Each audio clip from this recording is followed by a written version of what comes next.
आज का हमारा जो टॉपिक है वो है Brillouin zone Brillouin zone BSc part third के paper third solid state physics ठोस अवस्था भौतिकी के यूनिट सेकंड से हमने ये टॉपिक लिया है। इस टॉपिक से पहले हमने क्रॉनिंग पेनिंग मॉडल का वीडियो देखा था, जिसमें हमने क्रॉनिंग पेनी मॉडल के लिए इक्वेशन फाइंड की थी। उस इक्वेशन में हमने एक स्पेशल केस जो था वो पढ़ा था, जब p इक्वल में 0 हो,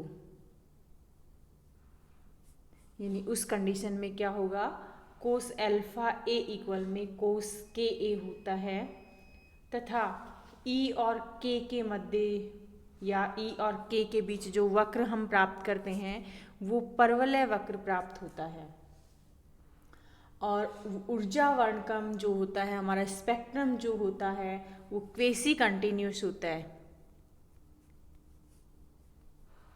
क्वेसी कंटिन्यूस होता है। उसी कंडीशन को लेकर हम यहाँ पर विस्तार से पढ़ेंगे।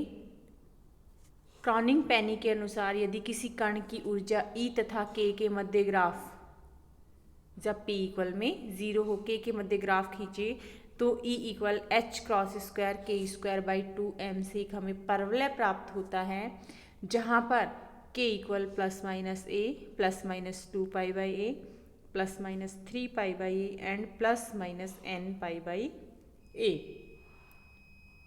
पर जो वक्र है वो असांतत्य हो जाता है। इन असांतत्यों से घिरा क्षेत्र बिरलुएन जॉन कहलाता है, जैसा कि हम डायग्राम में देखेंगे 8.1 में देखेंगे। यानी जो वक्र है हमारा वो परवलय आकृति का प्राप्त होता है, और यहाँ हम देख रहे हैं ए बी एंड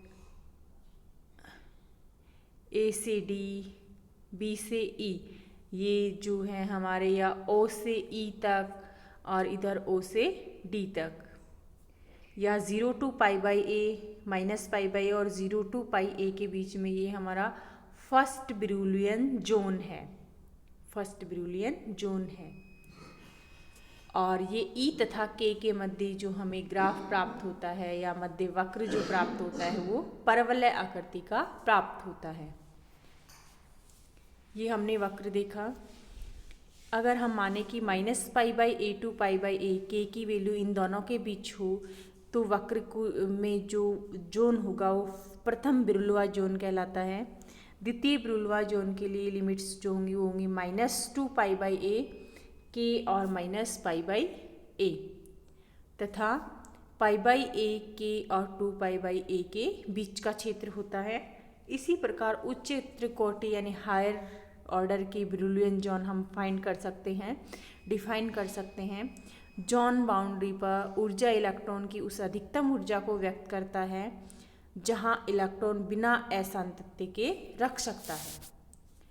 बिरलुआ जोनों के मध्य ऊर्जा का एक बैंड होता है जिसके संगत ऊर्जा इलेक्ट्रॉन के लिए वर्जित होती है।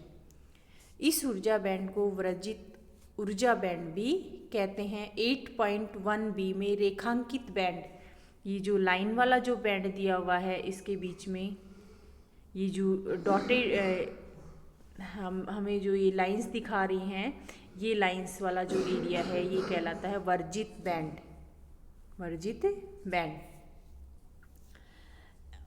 वन एटॉमिक लैटिस में गतिशील इलेक्ट्रॉन के लिए ई तथा के मध्य आरेख है ये।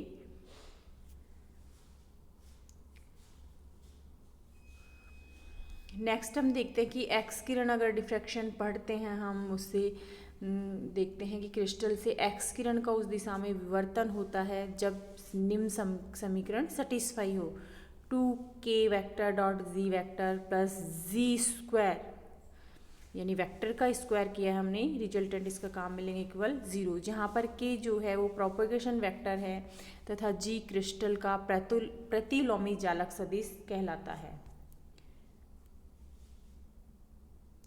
अगर हम द्विमीय प्लेन की बात करें जिसमें एक जो सिंपल लैटिस है पर विचार करते हैं, जिसके जालक सदिश क्रम से क्या होंगे, A vector equal A X cap and B vector equal में ए वाई कैप। इनके प्रतिलोमी चालक सदिश होंगे 2π/a(x), 2π/a y). x तथा y, x and y direction में यूनिट वेक्टर्स हैं, इसलिए क्रिस्टल का प्रतिलोमी चालक सदिश होगा g को हम लिखेंगे 2π/a n1x plus 2π/a n2y। जहाँ n1 and n2 integer number हैं, 0 +, -1 +, -2। द्विमीय समतल में तरंगों के लिए तरंग समीकरण तरंग सदिश निम्न रूप में दिया जा सकता है, k vector equal kx x cap plus ky y cap. Equation 2 and 3 का अगर हम इक्वेशन 1 में यूज़ करते हैं, इक्वेशन 1 है हमारी 2k.g plus G square equal में 0। इस इक्वेशन में अगर हम ये दोनों वैल्यूज़ रख देते हैं तो हम फाइंड करते हैं, यानी 2k vector dot G vector plus G vector magnitude का स्क्वायर इक्वल में हमें 0 फाइंड करना है। चूँकि ये है हमारे पास में 2, k की वैल्यू है kx x cap plus ky y cap dot G की वैल्यू है हमारे पास में 2π/a n1x cap plus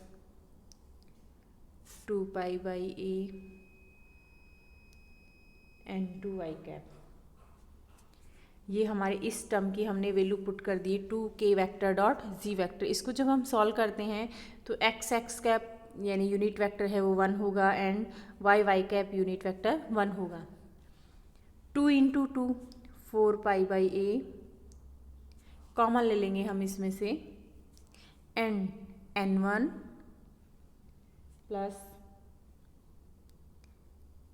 n2 और n1 के साथ जो मल्टीप्लाई में चल रहा है वो kx है, kx n1 और ky n2। ये हमारा लेफ्ट हैंड साइड सोल्व हो गया है। अब हम राइट हैंड साइड यानी प्लस जी स्क्वायर है उसके लिए लेके चल रहे हैं, मैग्नीट्यूड के साथ हम इसे यूज़ करेंगे जी स्क्वायर। जी की वैल्यू है हमारे पास में, ये स्क्वायर करेंगे तो यानी 4π² a स्क्वायर और n1 का स्क्वायर प्लस n2 का स्क्वायर। वेक्टर फॉर्म में हम इसका स्क्वायर करेंगे। चूँकि 4π/a लेफ्ट हैंड साइड में चल रहा था जिससे ये कैंसिल हो जाएगा, तो ये बचेगा हमारे पास में π/a and n1 square plus n2 square, और इसके मल्टीप्लाई में जो था वो था kx n1 cap plus ky n2 cap, ky, या हम इसे ऐसे देख सकते हैं कि kx n1 plus ky n2 equal π/a n1 square. ये जो था ये हमारा ब्रिलुएन जोन द्वितीय समतल में ब्रिलुआ जोन के लिए व्यंजक है। यहाँ पर हम फर्स्ट ब्रिलुएन जोन सेकंड ब्रिलुएन जोन को डिफाइन कर सकते हैं। n1 एंड n2 की वैल्यूज़ डिफरेंट होंगी। अगर n1 इक्वल +-1 और n2 0 हो तो kx equal +-π/a, n1 equal 0 n2 equal +-1 तो ky इक्वल में +-π/a। अतः k सदिश जो मूल बिंदु O से प्रारंभ होकर -π/a और +-π/a x और y डायरेक्शन में +-π/a पर समाप्त होता है, के आकाश में क्षेत्र ABCD घेरते हैं, विवर्तन उत्पन्न करते हैं। इस जोन को प्रथम जोन कहते हैं, जो कि हम डायग्राम में देखेंगे अभी। प्रथम जोन कौन सा है हमारा?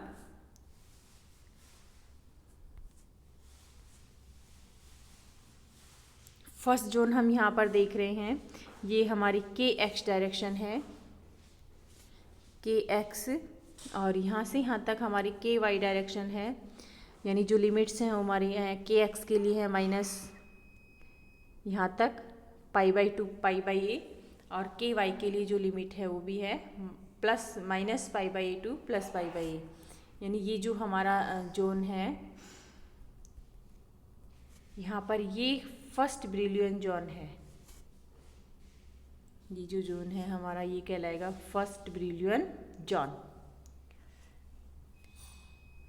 यानी ब्लैंक जो पार्ट है इस डायग्राम का वो फर्स्ट ब्रिलियन जोन है। ऐसे ही अगर हम n1 इक्वल 1 ले और n2 इक्वल 1 लें तो kx प्लस ky इक्वल में होगा 2π/a, n1 equal -1 n2 equal -1 तो kx प्लस ny इक्वल होगा -2π/a।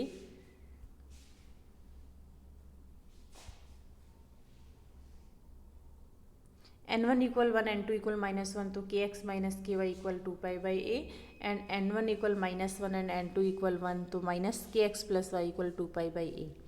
ये चारों रेखाएं 45 डिग्री एंगल पर एक दूसरे को काटती हैं तथा परस्पर एक दूसरे को EFGH बिंदुओं पर काटती हैं। EFGH क्षेत्र तथा ABCD के क्षेत्र के बीच का जो समांतर रेखीय आच्छादित क्षेत्र है वो हमारा द्वितीय ब्रिलुआन जोन कहलाता है। इस डायग्राम में हम देख रहे हैं ये जो पार्ट है हमारा ये कहलाएगा द्वितीय ब्रिलुआन जोन, सेकेंड ब्रिलुआन जोन कहलाएगा। -2π/a से +2π/a के बीच का एरिया। ऐसे हम थर्ड ब्रिलुआन जोन को भी डिफाइन कर सकते हैं। यहाँ पर जो थर्ड ब्रिलुआन जोन है वो तिरछी रेखाओं के द्वारा प्रदर्शित किया गया है। इस प्रकार के आकाश के द्विमीय जालक समतल में सभी जोनों का निर्माण हम कर सकते हैं।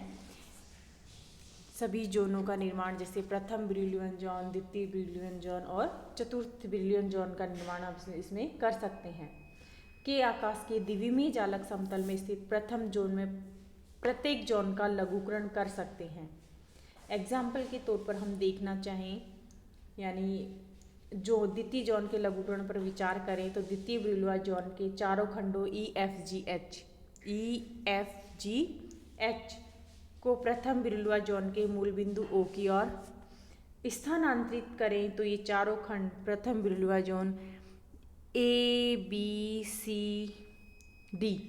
की ओर प्रतिस्थापित या ABCD में पूर्णतः समाहित हो जाते हैं। अर्थात द्वितीय ब्रिलुआन जोन के इन चारों का खंडों का क्षेत्रफल प्रथम ब्रिलुआन जोन के बराबर होता है।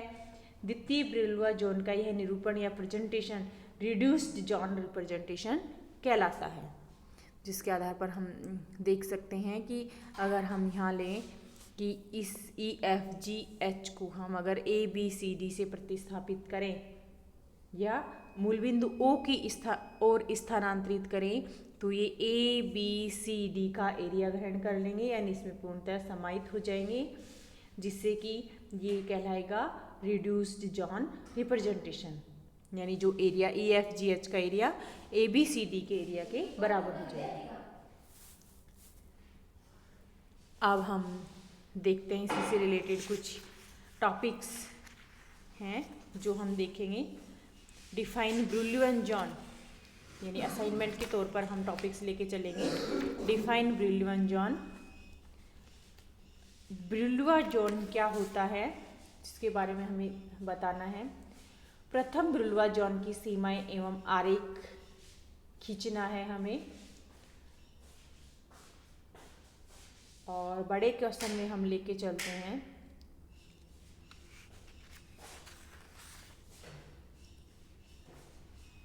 ब्रिलुआन जोन क्या है, एक तथा द्विमीय ब्रिलुआन जोन का आरेख खींचिए। ये हमारे 2-3 जो हैं वो क्वेश्चंस हैं जिन्हें हमें सॉल्व करना है। Thank you.